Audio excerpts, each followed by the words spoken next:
Well, welcome to the Three Corners Capital Educational Series, where we, along with industry experts, meet to unpack topics that are relevant to our clients. And I'm Chris Flores, and along with my partner, Steve Fortin, we own and lead Three Corners Capital, a financial planning and investment services firm in Cincinnati with clients across the United States. And in today's conversation, we're going to look at ways business owners can maximize their benefit planning.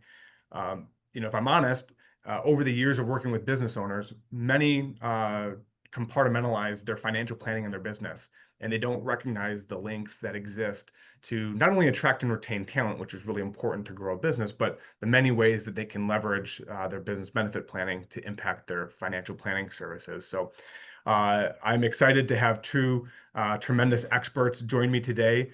Zach Montel with Trinity Pension Consultants and Chris Pratt with Hub International. And Zach is a regional vice president or senior regional vice president of retirement plan services with Trinity Pension Consultants, which is a leading third-party administrator. Zach specializes in helping financial advisors like myself navigate complex plan designs so that we can enhance our clients' outcomes.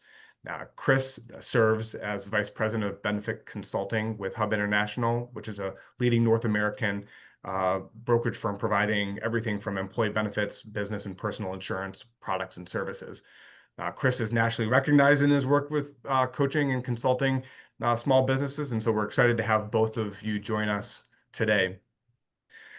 So Zach, I thought I would just start with you. When I throw out a phrasing like third-party administrator, that might not resonate with some people. So why don't you start by telling us what a third-party administrator is and the role that you play in creating successful outcomes for small businesses? Yeah, thanks, Chris, and thanks for having me. Third-party administrator is definitely a very unknown and kind of a niche industry, if you will. We're very much behind the scenes when it comes to 401k and retirement plan administration. I like to think of us as kind of the architect of the plan, and we design it, make sure it fits the goals and objectives of a small business owner, because 401k is such a large term. It's all encompassing when you think of retirement plans. So we try to break it down and go through what a small business owner can do with their retirement plan for their business, just because there are more levers that you can pull than just say, hey, I want a 401k plan. There's a lot of things that go with that and are involved with that. So our goal is to make it as easy as possible for them to implement a retirement plan for their business, because it is an employee benefit, but we want to make sure that the business owner gets benefits out of it as well. Great. And Chris, talk about your role in business consulting. What does that look like? And, how do you come alongside businesses to help them, create the structures and benefits that would be helping them maximize, their planning? Yeah, so and that's a very loaded question, but I would say when I started in this industry 18 years ago, essentially there were core employee benefits that every employer offered or aspired to offer, and it was medical, dental, vision, life, disability. And in 18 years, the landscape, I would say really the innovation around employee benefits and the consulting has just transformed by leaps and bounds. Generally, you need to start with what are the goals of the organization? What are the challenges that they're facing? We hear so much about like the talent crisis, the race for talent, the war for talent, if you will. Obviously, it's a competitive landscape out there. I would say if you are only offering those core benefits, you've been left behind. But understanding the challenges and also understanding, I would say, the makeup of your population. So we do a lot in our world to leverage AI even to understand, just even with a basic census, like what different life events are people experiencing based upon them being in the baby boomer phase versus the Gen X phase versus the millennial generation versus the Gen Z. It's not a one size fits all solution because no problem or experience that these folks are having are one and the same. So when we can understand what the goals of the organization are, the challenges they're facing, and then the unique challenges of their employees and their families, we're able to at least come together then with ideas around the problems and then potential solutions. But that's generally the basis for, broadly speaking, how we approach consulting. Thanks, and maybe I can stick with you, and Zach, you're welcome to chime in, based on your experience too. But I had mentioned in our introduction that, a lot of my experience with business owners is they look at their business as like a separate thing. Yes, there's income that they can receive from it. There's maybe an exit that creates some, financial windfall, but most of the time they kind of say, hey, I've got my income that I get from the business helps me plan for my, financial independence. And the business is kind of this thing that I do, and I have all of these roles and responsibilities. And I'm just kind of curious if you, as either of you engage with business owners, do you see, I guess, am I the only one, or are you seeing that kind of too? And if I'm not the only one, what are the conversations that help you bridge that gap where or maybe the aha moment where they go, oh wow, I didn't realize I could do this thing that also benefits me. Yeah, I'm happy to attack that one first and then hand the baton off to Zach. But look, you're spot on in alluding to like the business owner dilemma is, well, number one, the business itself is generally their largest asset. And then what we tend to see is that they overlook how benefits intersect with the personal financial planning. I would imagine both of you have seen this. Because there is an opportunity for them to work together. And I think generally we're finding that business owners that have been doing it for a while, once they're out of the run, that's their aha moment. They're not, in the day-to-day running the business, putting out the fires. When they're enabled to think strategically around the business, maybe succession planning. Unfortunately, too often than not, it's in the later stages that they realize the intersection there.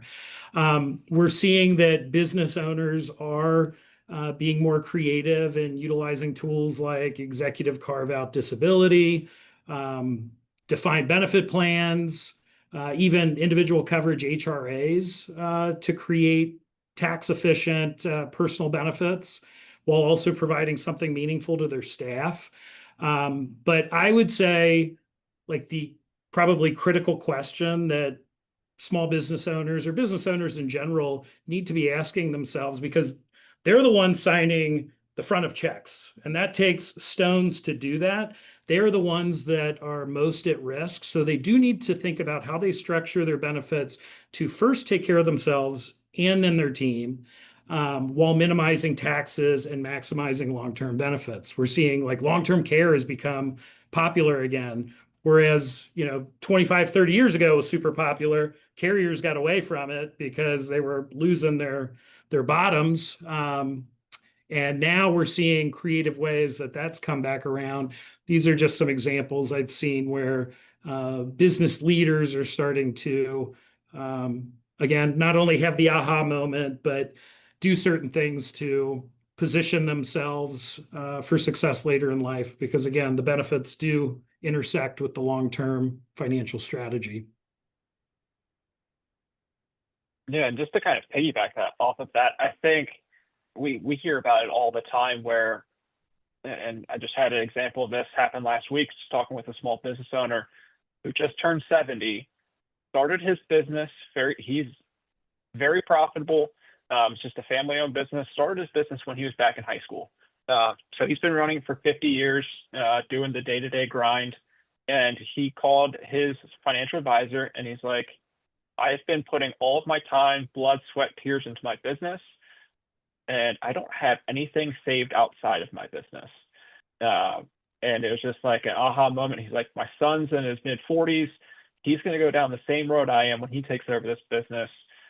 how can we start pulling some of the cash out of this business that we've accumulated, because we've always just been reinvesting into the business, to where I can kind of diversify on how I can actually live kind of off of this asset in retirement. So we're walking them through a strategy of, okay, how do we start pulling that through the 401k, and do we layer on a cash balance for kind of transitioning the business to his kid, rather than kind of taking his son paying for the business, he's funneling it through the cash balance plan to receive equity through the business.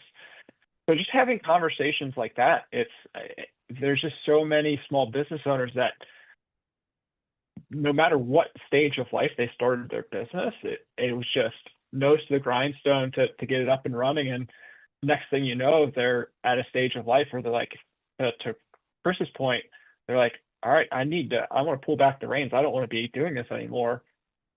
How do we make that transition? So it's whether or not it's through a retirement plan or looking at their benefits, there's a lot of different ways that we can kind of get creative on the tax side of things to utilize the business as a retirement plan, but especially as a tax savings plan for small business owners. That's kind of what I say is more important for small business owners that I talk to. Is yes, a retirement plan is a savings tool, but it's more so a tax savings tool. Yeah, great. Thank you. I mean, so clearly there are, retirement vehicles, and there's clearly kind of insurance benefits tools that are being utilized. And, maybe a good question to, tie into those is, we've had, in the last couple of years, a couple, pretty major legislations that have been passed to that impact. So most recently is the tax legislation, the big beautiful bill.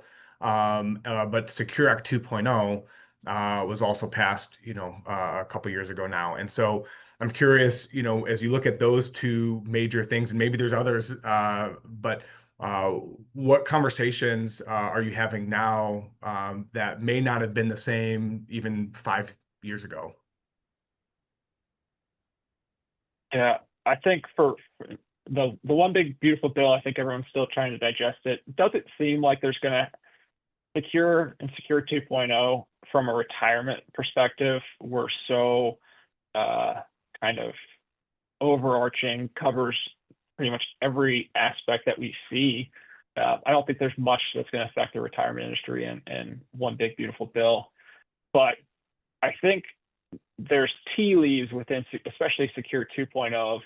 There's a lot of pushing small business owners and participants into kind of auto features, whether that be automatic enrollment, auto escalation, because I think, and we're less than 10 years away from the 2034 Social Security kind of cliff, if you will. And I think this is kind of the government's nudge of, hey, we're really going to shift as much of the retirement responsibility onto plan sponsors, plan participants as we can.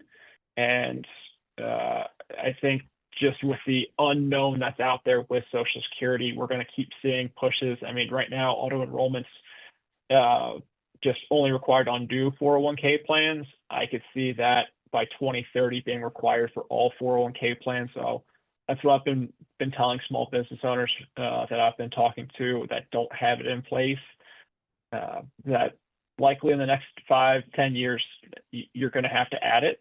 There are tax credits for adding auto enrollment right now. So if you can take advantage of that, you might as well do it. And there's just been a huge push. And Chris, you know better as a financial advisor than I do, to Roth and Roth contributions for employees and the huge benefits that could have. So between requiring Roth for catch-up contributions in 2026 and making employer contributions available in Roth, there's just a big push to Roth. Obviously, I think that's twofold. They want the tax income now, but I think in the numbers bear it out. For most plan participants, a Roth contribution is going to be better in retirement, just due to that interest-free growth, or tax-free growth, I should say. So I'd say those are the two biggest things that we've seen from legislation recently. Yeah, and I would just my turn to piggyback. Relative to the employee benefits space, I would say both pieces of legislation haven't had significant impact in our world. There's bits and pieces that certainly reverberate throughout the industry. But I would say that the biggest shift that we've seen is that the conversation is not just about healthcare benefits anymore with employers. It's about financial security. It's about holistic financial wellness for their employees. We're seeing the impact that really supports these bills, the impact that it has in the workforce around productivity when people are facing financial strain or they're not planning properly for retirement. So whether it's in the short term or long term, I think the conversation we're seeing is that we're spending more time talking about financial security with employees as much as about healthcare. And I would challenge business owners, and we're trying to train our consultants to do this, that to ask the question, like, is your benefits package aligned with your workforce's life stage and their financial pressures? Going back to what we talked about before, understanding your population and what they're facing. So that's a lot of words for, we're not just talking about healthcare anymore. And I think the legislation is really reflective of that. Yeah, it's Chris, if you don't mind interesting. me asking, Oh yeah, go ahead. sorry, I was gonna ask Chris a question real quick. Just with Secure 2.0, Congress allowed for student loan matching within 401k plans.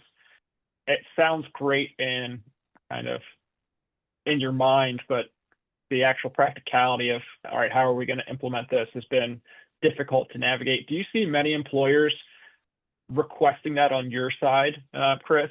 Just, I think when Secure first came out, we had a lot of questions about it, but those kind of conversations have died down when the administrators of the plan realized what it would entail. But didn't know if you felt that on the employee benefits side of things, where people are asking, to your point, how do we take care of especially our younger generation that's saddled with all the student loan debt? Yeah, and that's really a great question. What we saw was there was significant interest in the early going there to understand the problem and how they could potentially help support their employees saddled with student loan debt. What we have seen since that flurry of activity or interest is that a very small percentage of employers have pursued any sort of formal plan to provide reimbursement. We have seen it within larger organizations, and even within certain industries. So certain competitive industries, whether and those where you would expect significant student loan debt. So whether it be, attorneys or physicians, people that are entering the workforce with what is likely some significant six-figure student loan debt. Some sort of a plan from the employer is generally expected if you want to be competitive in that world. But across the rest of white collar, gray collar, blue collar, we have not seen the traction.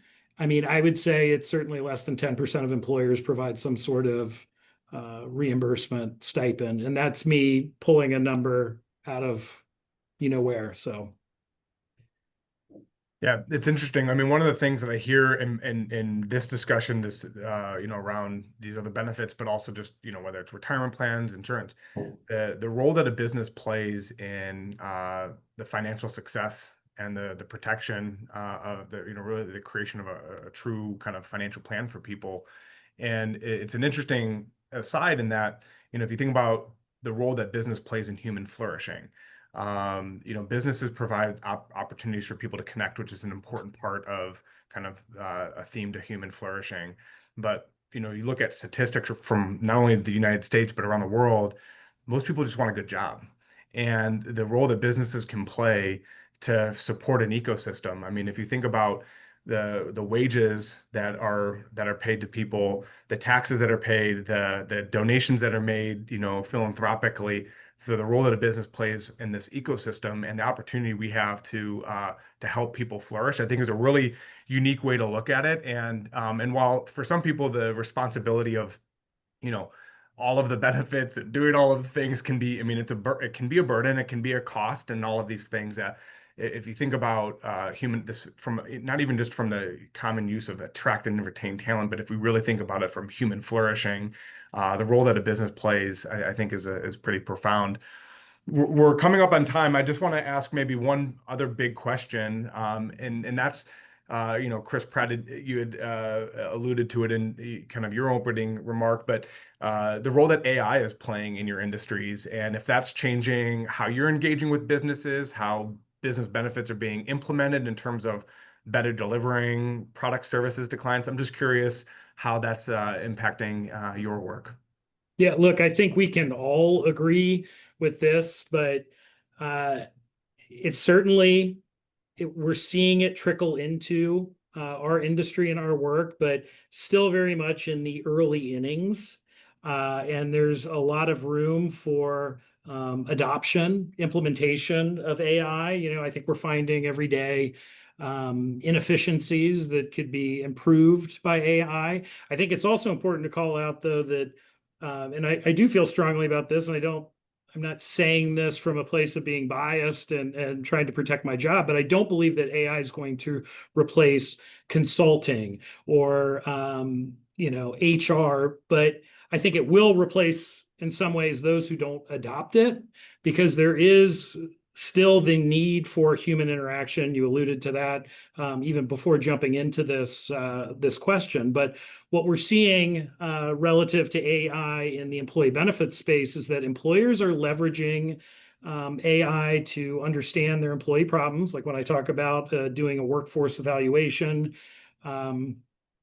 survey or something like that, making personalized even recommendations at enrollment. There's tools around that, predictive analytics, utilization risk, all these things that we have to identify perhaps the risk within a health plan and what that's going to lead to. For example, regarding future risk to a health plan. So modeling out the costs, AI has been really helpful there. But I think it's allowing us to perhaps be smarter and more intentional in the conversations that we have with our clients, but they still need the human interaction. Yeah, I would agree 100%. I think that just in my own usage, I've been using Copilot and ChatGPT exponentially more in the past 60 to 90 days than I did in the past year. And it's amazing the things that you can do with it as a tool. But at the end of the day, there's so many little nuances that you have to walk businesses and business owners through where, and who knows if we get there with the programming, if we get to the point where they can kind of pick up those small things. But in this world, there's one small variable changes so many things. So like we're starting to use it for basic plan design on if we take a 401 or a business census to give them 401k ideas and options. But if we want to kind of fine tune it, we actually have to fine tune it just because there are certain things that, whether it be government legislation that the kind of AI has not been updated on, that we have to kind of walk business owners through. So it's great from an efficiency standpoint. It lets us offload some things, but that's really just the entry point.